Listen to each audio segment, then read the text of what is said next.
잠잠해진 줄로만 알았던 세계의 화약고 중동이 결국 폭발하고 말았습니다. 가자 지구를 통치하고 있는 팔레스타인 무장단체 하마스가 지난 10월 7일 이스라엘에 대규모 공격을 가하며 전쟁이 시작되었습니다. 분노한 이스라엘이 가자 지구를 지구상에서 지워버리겠다는 무시무시한 선전포고와 함께 즉각 대응에 나서며 전쟁의 규모가 하루가 다르게 커지고 있습니다. 가자 지구가 비록 팔레스타인 영토이긴 하지만 지리상 이스라엘에 속해 있는 만큼 양측의 교전에 엄청난 민간인 사상자가 발생하고 있는데요. 특히 입에 담기도 어려운 하마스의 학살 현장이 온라인에 공개되며 엄청난 충격을 주고 있습니다. 지난 10일 BBC와 로이터 통신 등에 의하면 이스라엘 남부 크파르아자 키부츠에서 영유아 시신 49가 발견됐다는 주장이 나왔습니다. 같은 인간으로서 어떻게 이리도 끔찍한 만행을 저지를 수 있는지 두려울 지경입니다. 더욱이 끔찍한 사실은 피해자 중 일부는 참수되어 목숨을 잃었다는 것입니다. 도대체 어떤 증오가 이들에게 이런 참담한 만행을 저지르게 만든 것인지 짐작조차 할 수 없습니다. 하마스는 팔레스타인의 정당이자 무장단체로 이스라엘의 억압에 의해 팔레스타인을 해방해 이슬람 국가를 세운다는 명목 아래 무장투쟁을 벌이고 있습니다. 하마스의 주요 활동 무대가 팔레스타인의 월경지인 가자 지구인 것도 이 때문인데요. 심지어 하마스의 이스라엘 공격은 이번이 처음은 아닙니다. 2007년에도 이스라엘을 향해 공격해 양측 간의 교전이 발생했으며 2021년에는 이스라엘 남부를 향해 가삼 로켓 500에서 800발을 발사했으나 이스라엘의 미사일 방어 시스템 아이언돔이 대부분 요격하기도 했습니다. 하마스의 주요 공격 수단인 가삼 로켓은 1형, 2형, 3형이 있으며 사거리는 1형과 2형이 5km, 3형은 10km 정도의 짧은 사거리를 보입니다. 일반적인 로켓처럼 군수공장에서 제대로 된 설계와 공정 과정을 거친 것이 아니어서 추진체는 설탕, 초석 등을 섞은 고체 연료를 사용하고 탄두는 TNT와 비료 등을 섞어서 만든 급조 폭발물에 가깝습니다. 나름대로 레이더를 교란하기 위해 로켓 내부의 호일, 그러니까 은박지를 두르는 등 조잡하기 이를 때였고 제작 환경도 가내수공업 수준이라 명중률 또한 형편없습니다. 그러나 모습이 하찮다고 마냥 우습게만 여길 수도 없습니다. 성능이 어찌되었든 목표물에 적중할 시 30cm 두께의 일반적인 콘크리트 외벽도 부술 수 있을 만큼의 파괴력을 갖추고 있습니다. 더군다나 한 발당 제작 가격도 80만원 정도로 굉장히 저렴한데요. 반면 이를 요격하기 위한 이스라엘의 아이언돔은 요격 미사일 한 발당 5천만에서 6천만원 선에 달합니다. 가삼 로켓 공격이 설령 직접적인 피해를 유발하지 않더라도 이스라엘 국방비를 소모시키는데 상당한 효과를 발휘하는 것입니다. 아닌 게 아니라 이스라엘의 국방비는 GDP의 5% 이상으로 매년 엄청난 금액을 투입하고 있습니다. 하마스는 이번 공격에도 개전 첫날에만 가삼 로켓을 포함한 5,000발 이상의 로켓을 퍼부었습니다. 당연히 이스라엘이 자랑하는 아이언돔이 즉시 발동되었지만 한꺼번에 너무 많은 로켓이 날아오다 보니 상당수를 놓쳐버렸고 이에 극심한 피해가 발생했습니다. 여기에 더해 혼란을 틈타 하마스 특작 부대가 시가지에 침투하면서 무차별적인 학살 공격을 자행했는데요. 특히 이스라엘 남부 크파르 아자에서의 참상이 대표적인 사례입니다. 크파르 아자의 집단 농장인 키부츠는 가자 지구에서 3km밖에 떨어지지 않은 인접지역이라 극심한 피해를 입을 수밖에 없었습니다. 지난 7일 하마스의 로켓 공격이 시작됨과 동시에 차량과 오토바이에 탑승한 하마스 무장 세력들이 키부츠 공동체에 들이닥쳤고 키부츠의 평범한 시민들은 재빨리 집과 건물로 피신했지만 무자비한 폭력까지 막아낼 수는 없었습니다. 실제로 이스라엘군은 현재까지 크파르 아자에서만 남녀노소를 가리지 않고 수백 명의 희생자가 발생했을 것으로 추정하고 있습니다. 그 참상이 어찌나 끔찍한지 현장 수습을 위해 출동한 이스라엘군은 쑥대밭으로 변한 공동체 마을의 참상에 분노하며 진절머리를 칠 정도였는데요. 현장에 파견된 한 이스라엘 병사는 거리에 아무렇지 않게 시신들이 널브러져 있고 농구장에는 검은 바디백이 가득 차 공동체 전체가 거대한 무덤으로 변한 것 같다라며 참혹한 심정을 전했습니다. 여기서 끝이 아닙니다. 이스라엘 베에리 키부츠에서도 민간인 희생자들의 시신 108구가 발견되는가 하면 레임 키부츠의 음악 축제가 열린 행사장에서는 축제에 참여한 260여 명이 싸늘한 주검으로 발견되기도 했습니다. 이처럼 대대적이고 무차별한 하마스의 학살이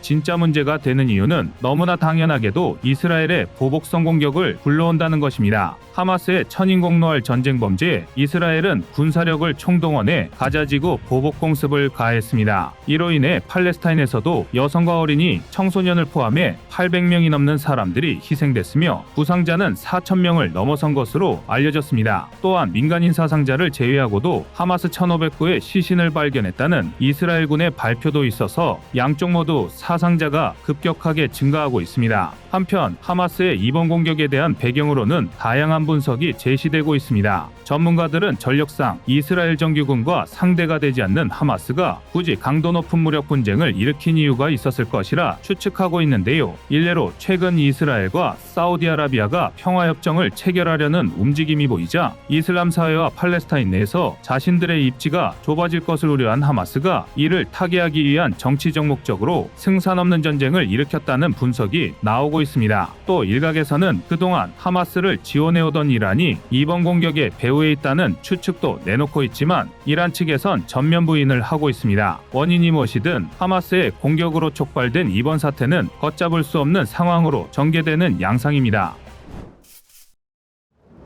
세계의 문제와 북한이 이스라엘 하마스 전쟁에서도 난리를 치고 있습니다. 지난 10일 미국 자유아시아 방송에 의하면 하마스 대원들이 촬영된 영상 속에서 북한산 F7 고폭파 펠로켓으로 추정되는 무기가 발견됐다고 밝혔습니다. 자유아시아 방송이 이 같은 보도를 한 근거는 원화르라고 하는 군사 전문 오신트가 자신의 SNS에 올린 내용을 인용한 것인데요. 호주의 군사자문회사인 무기연구서비스의 국장 에날젠젠 존스 역시 화면 속에 등장하는 무기가 북한에서 제작된 F7 로켓이라고 주장하고 있습니다. 실제로 F7은 85mm 구경의 로켓 추진 유탄 발사기로 그동안 중동 지역에 상당량 수출된 것으로 알려져 있습니다. 전문가들은 하마스가 계획적인 의도를 가지고 F7을 도입한 것으로 추정하고 있는데요. 이번 이스라엘을 공격한 행위에서 군인 또는 민간인을 대상으로 실제 사용했는지는 확인된 바가 없습니다. 그러나 미 국방정보국 출신이며 엔젤로 주립대학에 재직 중인 브루스 백톨 교수는 하마스가 예전부터 F7을 사용했다고 주장하고 있습니다.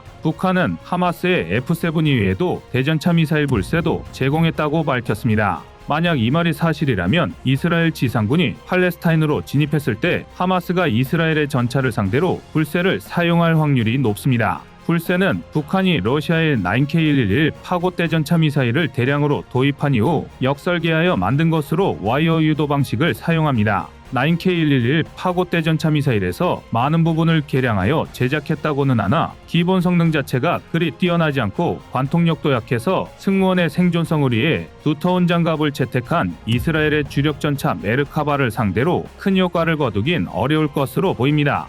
하지만 이스라엘은 과거 제4차 중동전쟁에서 이집트군의 말류카 대전차 미사일과 RPG-7의 기갑부대가 호되게 당한 경험이 있기 때문에 대전차 무기에 대한 노이로제가 있다고 해도 과언이 아닐 정도입니다. 혹여 하마스가 휴대가 간편한 북한산 F7이나 불세를 활용하여 매복 공격을 하면 이스라엘 전차에는 상당한 골칫거리가 될 가능성도 작지 않습니다. 이번에 포착된 F7이 어떤 경로로 하마스에 유입됐는지는 정확히 알려지지 않았지만 2009년 태국 방콕 공항에 들어온 북한 항공기에서 하마스와 헤즈볼라에 전달될 다량의 무기들이 발견된 적이 있습니다. 또한 2014년에는 하마스와 북한 간의 무기거래 정황이 포착되기도 했습니다. 북한과 이란의 우호 관계를 생각하면 하마스의 배후에 북한이 있을 것이라는 추측은 상당한 설득력을 갖는데요. 한편 이스라엘과 팔레스타인 사이의 무력 충돌에 대해 북한 관영 매체 노동신문은 이번 하마스 공격의 원인은 끊임없이 자행되어온 이스라엘의 범죄 행위에 의한 것이었다며 하마스를 두둔하는 태도를 보였습니다.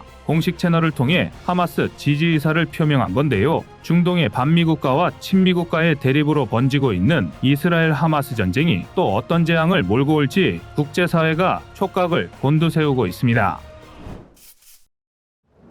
이스라엘이 하마스에 대해 강도 높은 조치를 강행하고 있습니다. 하마스의 공격이 시작되고 양측은 이스라엘 남부에서 소규모 교전을 이어가고 있습니다. 이런 가운데 이스라엘은 팔레스타인 가자지구 봉쇄 결정을 내렸습니다. 가자지구 주변 마을 24개에 거주하던 주민들이 대피는 거의 마무리 단계에 돌입했고 이스라엘의 요아브 갈란트 국방장관은 가자지구 안전봉쇄 명령과 함께 해당 지역의 전기와 수도, 가스, 식품 공급이 중단될 것이라고 밝혔습니다. 이스라엘 정부 발표와 알자지라 등 해외 언론 보도 등을 종합해보면 이스라엘의 지상군 투입은 시기가 언제이냐가 문제이지 기정사실화되어 가고 있는데요. 이렇게 되면 이번 전쟁은 이스라엘과 팔레스타인을 넘어 중동 전체로 확산할 위험이 있습니다. 이스라엘이 가자 지구에 지상군을 투입하면 하마스를 지원하는 것으로 추측되는 이란과 헤즈볼라 등의 이슬람 무장 세력이 개입할 가능성이 커지기 때문입니다. 뿐만 아니라 레바논, 시리아 등에서도 이스라엘에 공격을 가했다는 정황이 이어지고 있으며 이에 이스라엘은 레바논 남부에 공습을 가하며 매우 강경하게 대응하고 있습니다.